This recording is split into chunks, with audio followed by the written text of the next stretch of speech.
Hello, everyone, and welcome back to the channel. Or if you're new here, thank you for joining us today. My name is Chris. I am on a journey of personal development, a quest to live the more intentional life, and I hope that you join me with that and walk this intentional life out. Today I had kind of a video prepared, and I was going to share some things about the end of the year.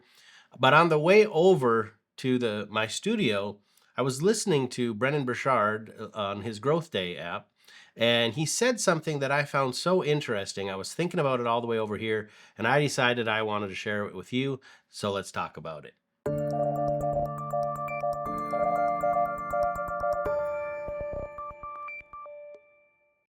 Now, before we begin, I got a little bit of a confession to make. Since I just heard this driving over to the studio, this is not a message I have prepared. And speaking to the camera unprepared is something that's always made me a little bit nervous. It is a skill I wanted to develop and get better at, but I hadn't planned on doing it today. And so if this message is a little bit more unpolished, just bear with me. I am endeavoring to grow in my skill of doing videos more off the cuff, and you can't get better if you don't practice. So that's where we're coming from for this video. So what was this interesting thing that I heard Brendan Burchard say today that interested me so much that I'd be willing to scrap the idea I have and to do this video just off the cuff? Well, he was talking about the importance of reviewing your year or even reflecting on your year. And he had a whole 10 steps of what he does to reflect on a year. But one of the things he said that just really stood out to me, I thought was so interesting, is he said one of the things he does in order to reflect on the year is he goes back and he looks at all of the photos in his phone from that year. He said now he might have thousands and thousands of them, but he starts at the beginning of the year and he goes through each and every one. And it's a way that he reminds himself of the things that he accomplished that year, the things he did that year, the things he was thankful for that year. And I just thought that was a neat idea, and particularly for that last reason. I'm somebody, I've said it many times before, I believe in God, I'm a Christian, and I believe that we should be thankful for the things that God has given us, God has blessed us with. And sometimes we let the bad things in life overshadow all the good things in life. And when I was thinking about this year, I had a good year. I did not accomplish all the goals that I wanted to. There were some specific things that I wanted to accomplish that did not get done. There were other things that I did do that I had wanted to accomplish. This channel, me being able to consistently put out a video every single week was something I wanted to do beginning in the middle of this year, and I've been able to do that. I'm thankful for that. I believe the Lord helped me with that. But there's other things I look back on and I said, well, I didn't do this and I didn't do this. And it's very easy that in doing that to get sad about the things and too focused on the things you didn't do. And so as someone who believes in God, I want to be thankful for the things he did do. And so thinking about going back into my phone and just reviewing the year, I thought about what a wonderful way that would be to find all the little things that you could be thankful for in your entire year. You maybe didn't have what you would consider a good year, but if you're the type of person that takes pictures in your phone or receives pictures in your phone, I'm willing to bet that if you go through those pictures from this year, you can find little moments, little things to be thankful for. And so I have not had the chance to go through all of my pictures in my phone and to review those. But just last week, we were working on a calendar that we usually give to my family. And I went through some of the pictures I had from my photography camera. And I was just thinking about those pictures and the things that we got to do this year. At the beginning of this year, my family and I got to go to the Wichita Mountains. It was just me, my wife, and my two sons. We got to drive around. We got to go on a hike. We got to see some bison. And I was thinking about the fact that I had that special time with my family right at the beginning of the year. That's really kind of the way we kicked off the year.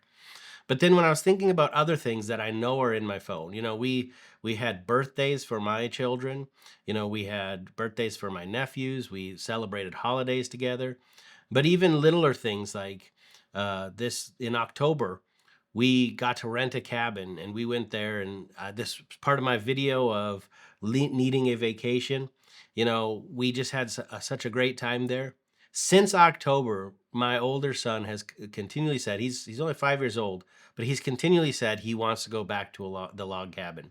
So even at 5, that's a special memory for him that he enjoyed, you know.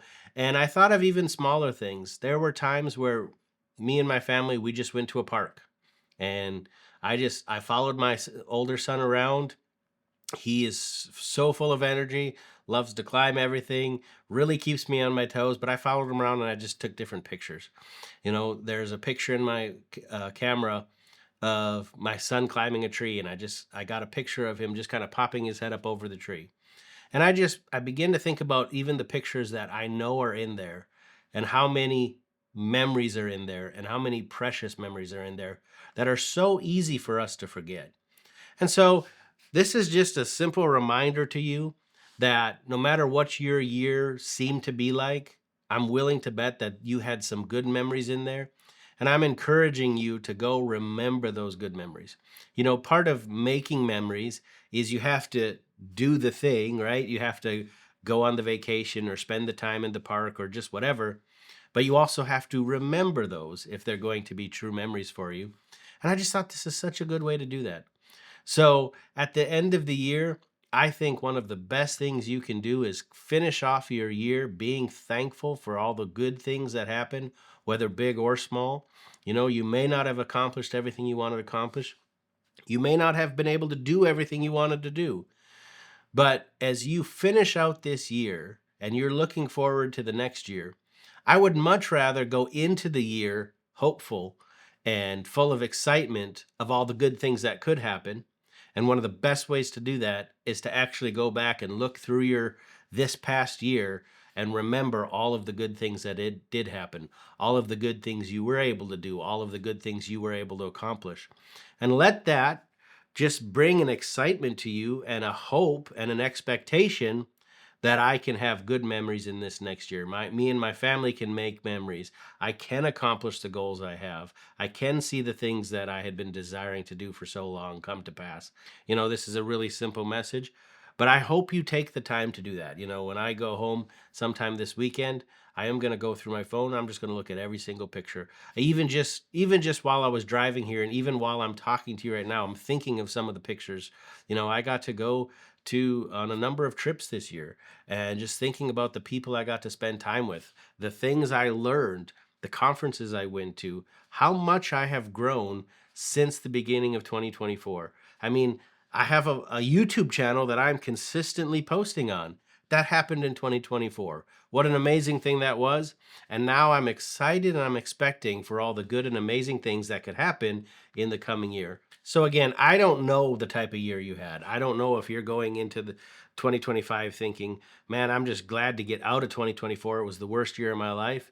But I truly believe that you can find some good in this year. And if you'll focus on that and you'll think about that, I believe you can go into 2025 more hopeful, more full of expectation, and happier and more joyful that you can experience the best of your year of your life in 2025.